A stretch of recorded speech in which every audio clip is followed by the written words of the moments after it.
সে কোথায় গেল রে মা? এটা তো আমিও চিন্তা করছি রে, সে ছোট বার কোথায় গেল? হাতি সে পালিয়ে গেল না তোমার বাড়ি থেকে? আমি কি করে জানবো মা সে কোথায় গেল না গেল?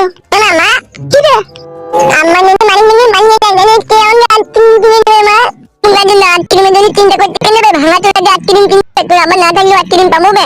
চুপ দেখো করবে কাজ কি মারা তুই শ্বশুর মামিকে বাড়ি আসুক না, সে মামিকে বলছি দিশে কি বুঝতে হয়নি মামিকে পেটে ধরেছে। মানুষের একটা কথা শুনে না সে শুনে বাচ্চা কি বলতে জানতে আমার আম্মাটা না বিকাল বৈদ্য থালা হারামি কাছে লোকে মেয়েটাকে লাইন মেরে বেড়ায়, মাইটাকে লাইন মারে না বে থালা হারামি। তোর মাকে তো বিয়ে করেছে তোর মা, আমার লাইন কেন মারি দিবে বকাচ্ছি না শালা মন দিলে আমি না এ মামি কো যাই রে তোরা চুপি ভাতার সাদা কুকুর বেটা মামিটা যেরকম হইলো তার ছাগল সেরকমই হইলো না।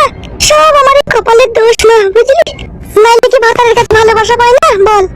তুই নিমরে চালার দোষ ছিল সে মেয়ে ভাতারকে পাগল করে খুঁটে ভেঙে রাখতে পারে না। সে সংসার করবে কি করে ভাতারের সাথে? বলে আমার ভাতার তো বুড়ো হাবড়া ভাতার লো, আমি এমন পাগল করে দিচ্ছি আমাকে যেন খাইতে পারে না লো। আবার দেখ আমি না করছি তার মাথা ধরতে পারছি না লো। আর তুই করছিস ভাতারটাকে পাগল করে রাখতে পারছিস না। এ মা ও পাগল হলি তো আমি তো পাগল করি বল না? তোকে কি সব শিখাইতে হবে নাকি? তোর কি সাধারণ জ্ঞান বুদ্ধি নাই নাকি? আমার ছেলেপিলের সামনে সব কথা খুলে বলবি নাইলো? ছুরি শোন ভাত কাটা দিয়ে রান্না কর ঠিক আছে? তোর শ্বশুর সাথে খুঁজলাম মামিকে বাড়ি আসুক তারপরে এর ব্যবস্থা আমি করছি। যা তুই যা।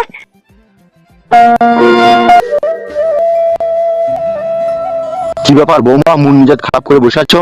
কি আর করবো পুরা ভাইগো, আপনার ছেলের জন্য মন মেজাজ খারাপ করে বসে আছি।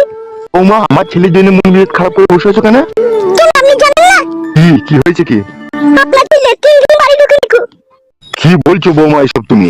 যা বলছি ঠিকই বলছি, আপনার ছেলে 3-4 দিন বাড়ি আসেনি কো। 3-4 দিন বাড়ি আসেনি তার মানে কোথায় গেল?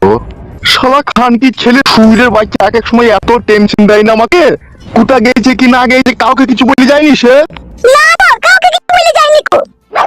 আমরা মা মন দিন মেয়ে ফেলে আবার পানি দেয়নি তো তাই মন দিন। মেয়েলি পানি গেছে তো কি করে শুনলি বে? তাম ঘরে মিলে কথা মানামানি করছিলাম তো আমার তখন আমি সব শুনলাম। তোমার বলে করছিল ওই তো আমার ভাবির সাথে কথা মানামানি করছিলাম, ভাবি কান ছিল ভাই নেই তো জন্য মাকে বলছে যে তোর জামাই এই কদিন থেকে বাড়ি আসছে না তাই বলছিল। কি শালা খান কি ছেলে সুইরের বাচ্চা শালা এমন বৈধমা আমি ওকে জন্ম দিলাম শালা জীবনটা কয়না করে দিল রে আমার। রাত্রেবেলা দেখবে তোমার জীবনটা হেলি করে পৌঁছে করে দেবে। পালা ভাই শালা খান কি ছেলে এখান থেকে।